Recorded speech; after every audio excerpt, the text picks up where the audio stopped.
We've all been grieving since the infamous night of GiivaSunner's passing. Once a place for high-quality video game rips has now become a graveyard of dead memes. However, last night after watching reruns of Flintstones, it hit me, so I went to the books. After hours of extensive research, I have conjured the ultimate answer to the conspiracy of GiivaSunner's existence and its mysterious exit. The common understanding of GiivaSunner's existence is that multiple people run it at the same time, but I find that a bit implausible. So I went to the books to find this out, and I figured out something quite simple that we're all missing. Let's take a second to look at the slogan of GiivaSunner. For instance, he says all of his videos are high-quality video game rips. But if you take the phrase high-quality rips and you get rid of some of the letters there and you add an E, what does that spell out? It spells out triple Q. Now, one of the phrases triple Q is known for is a thing called smole. Smole, however, is a way you could describe Toad from Mario. Who is Toad from Mario, you ask? Botanic Sage. And GiivaSunner sounds a lot like Go Diva, which is a brand of chocolate. And we all know that everyone loves chocolate. So if you take these three things and you put these together, it makes 3 points to a triangle. And what's a triangle? That's the Illuminati. So it turns out that GiivaSunner is actually a government ploy to brainwash the human citizens into loving the Flintstones. The coincidence on this one is pretty funny. I had actually realized this, and one night I emailed the US government. I said, "Yo bitches, I know the deal behind the GiivaSunner shit. It's all part of your fucking plan, isn't it, fags?" And the government was like, "Shit." And the next morning when I woke up, not only was I missing my trousers, but the GiivaSunner channel had been taken down. This pretty much proves that the government took it down, realizing I and probably others had figured out their secrets.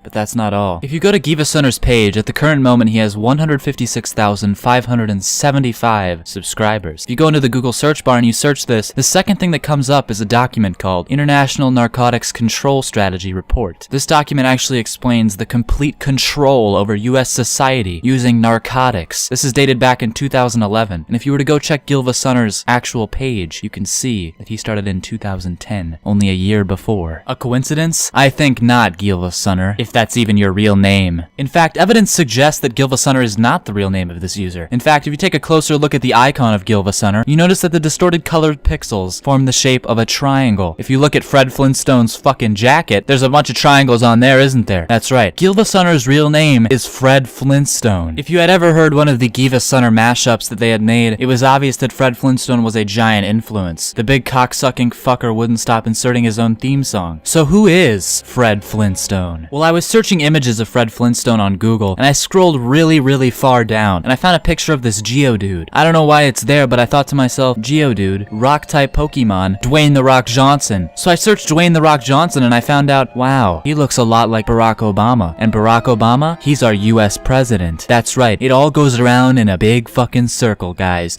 GiivaSunner ran GiivaSunner, but is also Fred Flintstone, who is also Obama, who is also part of the US government. Let that one settle. Rest in peace, GiivaSunner. I've figured you out.